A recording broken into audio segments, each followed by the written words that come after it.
What's up, ladies and gentlemen? Welcome back to the Big Fight Field channel where we speak the truth, we're honest, and we give our takes on professional wrestling. It is Wednesday night, February 25th, 2026. I am, of course, Joseph Conlon, and this is your AEW Dynamite review. Man, I'm feeling the energy right now after watching that match. Like, I could have watched those guys wrestle and do crazy spot after crazy spot for another 2 hours. Um, what an insanely fun, entertaining main event that was. Right now, if you are not watching AEW, you are really missing out, man. You are truly missing out on what right now is a really good product. They are putting on quality television with quality storylines and great in ring matches and good storytelling and just the crowd. Do you see the difference between? And I don't mean to compare the companies. That's not what I'm trying to do. But like I have to point it out. You hear tonight's crowd, which is about 2,500 people in a ballroom in Denver, Colorado, and it sounded like about 10,000 people in that building. They were so loud. They were entertained the entire night. They were chanting. They were having fun.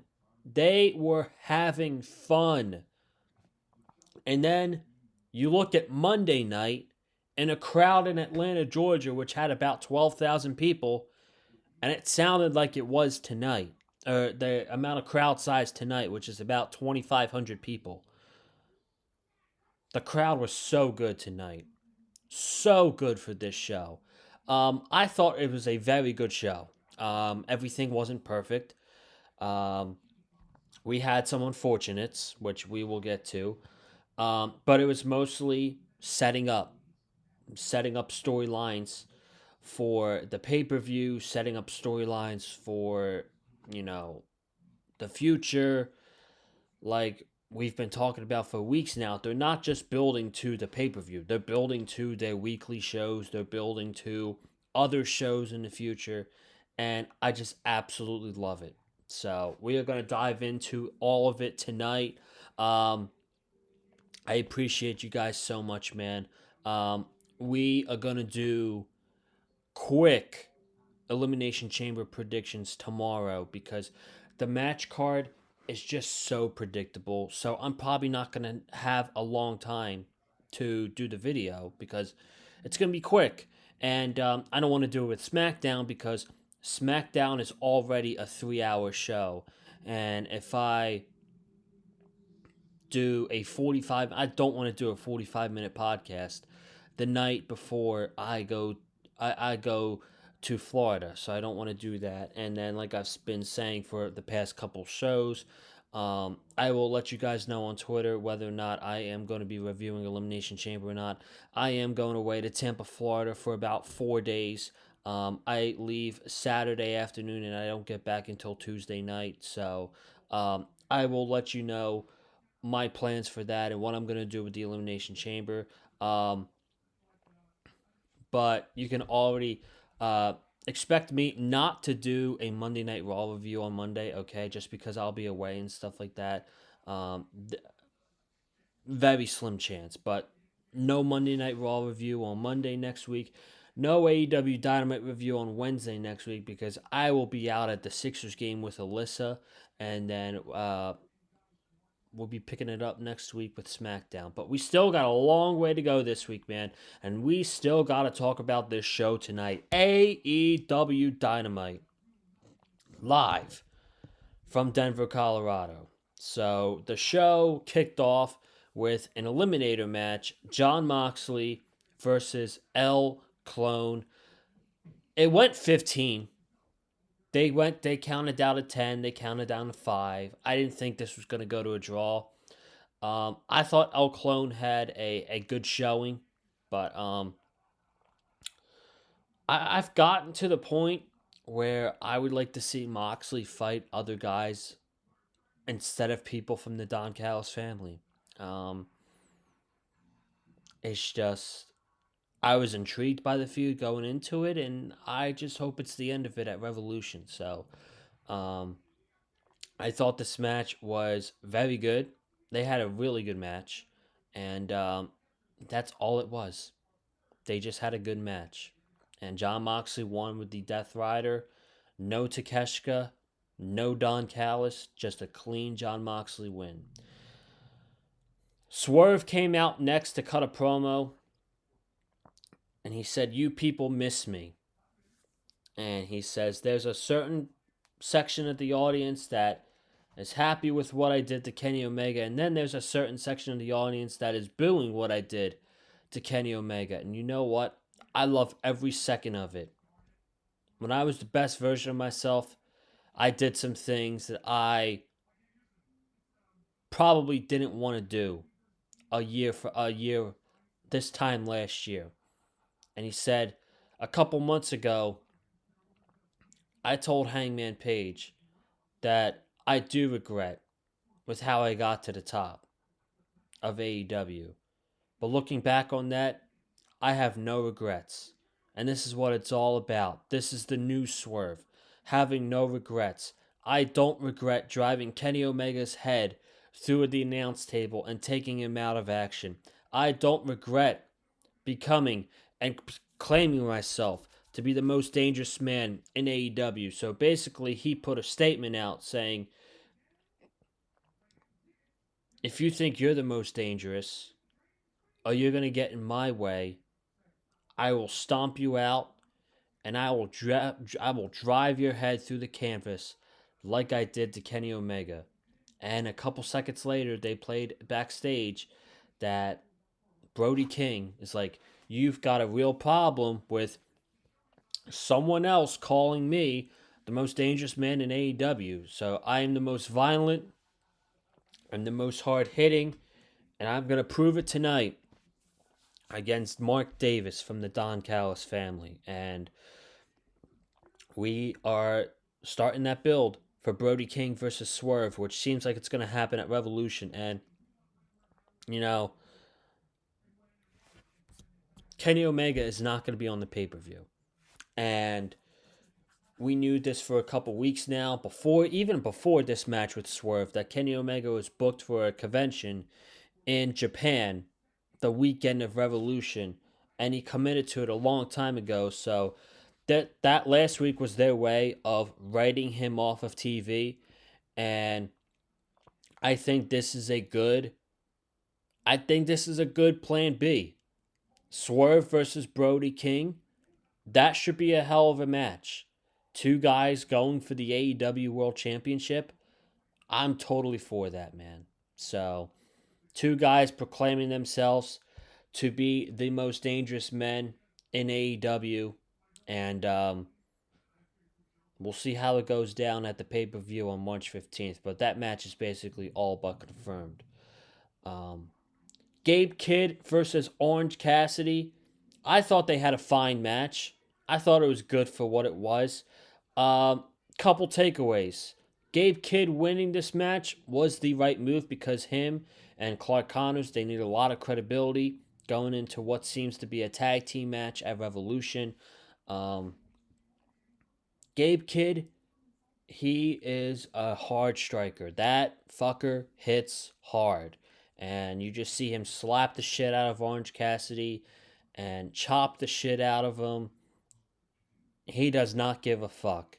And that's what I like a lot about Gabe Kidd. Um, what I feel like they need to do more with Gabe Kidd is they need to give him more mic time. Uh, like not just backstage promos. They need to give him in-ring mic time because believe it or not, that guy is actually really good and he can cut a damn promo. We just haven't been able to see it yet. I feel like we just haven't been able to see it yet. And it was a big feud like this and him feuding with Darby Allin and now Orange Cassidy getting into the feud. I want to see him out there cutting a promo on Darby Allin leading up to this match. He's coming out there and he's getting no reaction We got to fix that because Gabe Kidd, he is an absolute dog. And he's a good heel too. So tonight he wrestled Orange Cassidy. He beat him clean. Him and Clark Connors attacked Orange Cassidy after the match. Darby came down with a skateboard, code red to Clark Connors, and it seems like the match they're building to at the pay per view is Orange Cassidy and Darby Allin versus Gabe Kidd and Clark Connors. And what I think this is leading to, I will get to that later on. But I do have a feeling what I think this is leading to. All right. Standby match. Kevin Knight versus Mansoor. This absolutely didn't need to be on the show. This was Kevin Knight beating Mansoor in about 5 minutes, maybe 4, and cutting a promo saying that MJF and Hangman are about to decide on their stipulation. And he says he knows that his Jet Set Rodeo partner, Hangman Adam Page, no matter what the stipulation is going to win the AEW Championship at Revolution. And while he's been racking up singles wins, he just wants the Cowboy to know when he wins that AEW World Championship, Kevin Knight would love to be the first guy in line to challenge him. So we'll see where that goes. I don't think Hangman is winning the title at Revolution. But speaking of Hangman, it was time to decide on the stipulation for Revolution. We have Tony Schiavone calling out Adam Page and then calling out MJF. And MJF said last week, you decided that you would never challenge for the AEW World Championship ever again. And I am the wrong guy to do that against because I already forced one guy to never challenge for the AEW World Championship ever again. And now you're going to make it 2 when I beat you at Revolution. And I want to make it clear, we're not going to let these people decide on our stipulation. It is going to be me and you. And you want a Texas death match. And the match that I want, basically, is what he said. He wants a one-way, no DQ match. He said, if you even look at a weapon, you get disqualified. And then Hangman cuts a promo. Last week, I thought MJF cut the way better promo. This week, I'm going to give it to Hangman. I thought Hangman was on his game tonight. Hangman said he talked about his dog shit stipulation, his dog shit match. And then the Denver crowd, they started chanting dog shit match, dog shit match. And then Hangman's like, let's really talk about this pay-per-view, this match. Texas Death could change your life. Texas Death could change who you are. What if I have a bag of broken glass and I decide to take you by the leg and drag you all around that glass? I can do that. What if I want to take a lighter, put it on a table, put you through it, and set you on fire? What if I want to grab a piece of barbed wire, wrap it around your face, rip your gums apart, and then, if we were fortunate enough, rip your tongue off? I don't know if we would get that far, but this match, not only does it change your life, it changes your career. So you better be careful, and you better be having wishful thinking to step into a Texas death match with me. So it was time to flip the coin. And they flip it, and Tony Schiavone says, at Revolution, it's a one-way, no disqualification match. And you could just tell in the voice and the way MJF ran off the stage so quickly that this was going to get fixed. and um, he got stopped by Kevin Knight and Speedball Bailey, and then he got stopped by Brody King and Bandito, and they all threw him into the ring, and then Tony Schiavone, through the earpiece, got word that because the coin was rigged, the match at Revolution is going to be a Texas death match. So, yes, we are getting a Texas death match at Revolution in Los Angeles. Adam Page versus MJF. And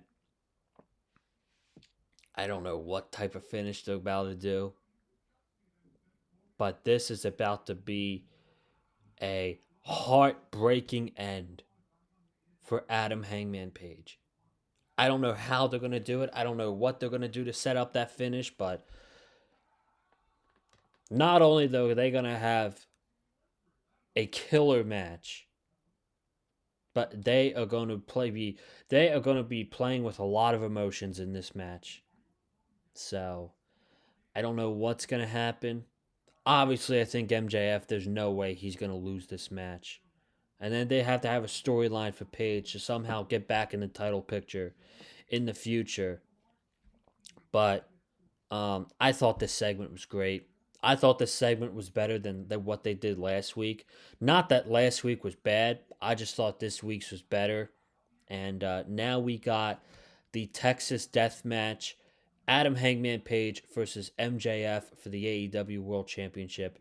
And if Hangman loses, he can never challenge for the AEW World Championship ever again. So we move on to Penelope Ford and Megan Bayne against Willow Nightingale and Harley Cameron for the women's tag team titles. This was a rematch from Grand Slam Australia, and it's very unfortunate because an audible had to be made towards the middle of this match because I guess Penelope went for a swanton and she landed on her foot very weirdly, and it was just in the middle of the match, and they just went right to the finish. Lena Cross came out right in the middle of the match, and Penelope wasn't seen, and there was a picture online with some person at the show with Penelope holding her foot, and she had it looked like she was crying, and they rushed her right to the back, and that is just, gosh, two very gruesome injuries in 1 week. It is just, it's heartbreaking, man. It is heartbreaking. Bronson Reed with a torn bicep on Monday Night Raw, and then it looks like tonight Penelope Ford with a broken foot. When she was feuding with Megan Bayne for the tag team titles. Um, Another guy on Twitter who was at the show said Penelope was not putting much weight on her right leg after tagging. The doctor went to see her. Clearly, an audible was made. As you can see, Aubrey talked to Willow about it. So, yes, they called an audible, which is very unfortunate. I don't know what the finish was supposed to be, but I just feel for Penelope Ford, man. Let me see any updates on social media right now.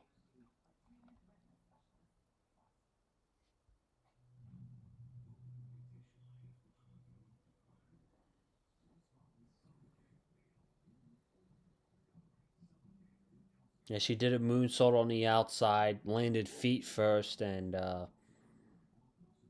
that's what did it. According to Sean Ross Sapp, Penelope Ford was legitimately injured, and the finish was changed in the middle of the match. That sucks, man. That sucks. Speedy recovery for Penelope Ford, man. That sucks. Mark Davis and Brody King, they had a fine match. I mean, it was way shorter than what I thought it was going to be. Um, Brody King won. This was him setting up. This was to set up for what Brody King wanted, which was a match with Swerve, and wants to prove to him that he is the most dangerous man in AEW and to get himself back in the world title scene. And then Bandito, he got on the microphone and he said, I want to fight too. And out came Andrade El Idolo. And man, if we're getting fucking Andrade El Idolo versus Bandito at Revolution, I will have chills going down my spine. That match is going to be freaking incredible. That will be such an incredible match. Please give it to me right now. Give that match to me right now at Revolution. Bandito versus Andrade El Idolo, along with Swerve and Brody King. Can't wait, man. And then the main event. So much happened in this match. I will try my best to get everything down as to what happened, but we had Mile High Madness. First of all, how we got there. I didn't watch Collision on Saturday, but I do know what happened. The Rascals had an eliminator match against FTR, and the Young Bucks costed them that match. So now the Rascals are owed a shot at the AEW tag team titles. The Jackson family took a trip down to Oceanside, California, where they were for Collision. And FTR gave their brother a spiked pile driver. And then the Bucks got attacked by FTR and the Demand. And then Jack Perry tried to make the save. And he got caught with a spirit gun by Ricochet. So that's how we set up Mile High Madness, which got announced last night on social media by Tony Khan. And thank goodness, because this match was fucking incredible. This was so fun, so entertaining. Whenever AEW does these type of matches, it could be Stadium Stampede. It could be Anarchy in the Arena. It could be Mile High Madness. They always deliver. So Jack Perry got attacked during his entrance by Ricochet and the Demand. And then all the rest of the people in this match came out. And, jumping off the stage and flips and all this crazy shit. The crowd's going crazy immediately. They keep playing Jack Perry's music. So they're playing Baltimore in Mile High. Then we get to the 100 level, I guess, of the arena, or the ballroom they're in. And Stokely Hathaway takes a mask off. And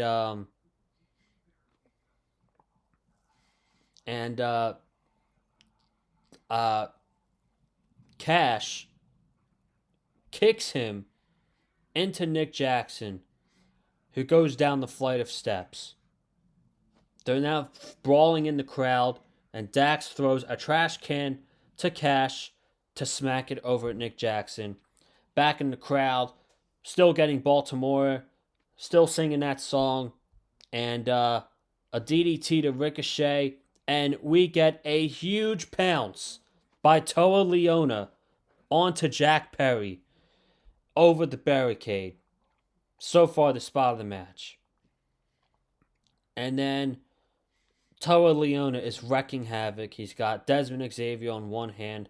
Myron Reed comes out. Myron Reed from the Rascals with a fire extinguisher. And this was one of the coolest things I've ever seen. He runs into the ring, clean as a whistle, turns mid-air, and hits a cutter on the toe of Leona. That was so goddamn awesome. And then Jack Perry, he's grabbing objects down the ring, underneath the ring. He gets a chair, he doesn't want that. He gets a kendo stick, he doesn't want that. He grabs a vacuum cleaner, hits Toa Leona in the face with it, and all you see is dust. Dust coming up in the sky. And then a DDT to Toa Leona, and it gets broken up. Ricochet gets thrown a trash can at his head. The Bucks use the trash can. They throw it on Bishop Khan.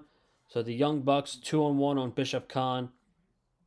Desmond Xavier with a shooting star press to all the heels on the outside. And then moments later, a double Spanish fly from both Rascals onto Ricochet through a table. At this point, the crowd's chanting, "This is awesome. This is awesome. Fight forever." The typical wrestling chants. Sunset flip from Jack Perry with an assisted super kick onto Toa Leona. The Young Bucks throw Cash into Dax through a table. Crowd was chanting 2 more tables. And that's when Toa went through the table. And then the crowd was chanting 1 more table. And that's when Cash got thrown into Dax through the table. And then the end, the moonsault by Zachary Wentz onto Bishop Khan. Onto Bishop Khan. Jack Perry hits a destroyer onto Ricochet. BTE trigger to Ricochet, and then the flying knee from Jack Perry onto Ricochet. And Ricochet, he loses this match. Jack Perry gets the winning fall for the babyface teams. Him, the Young Bucks, and the Rascals win.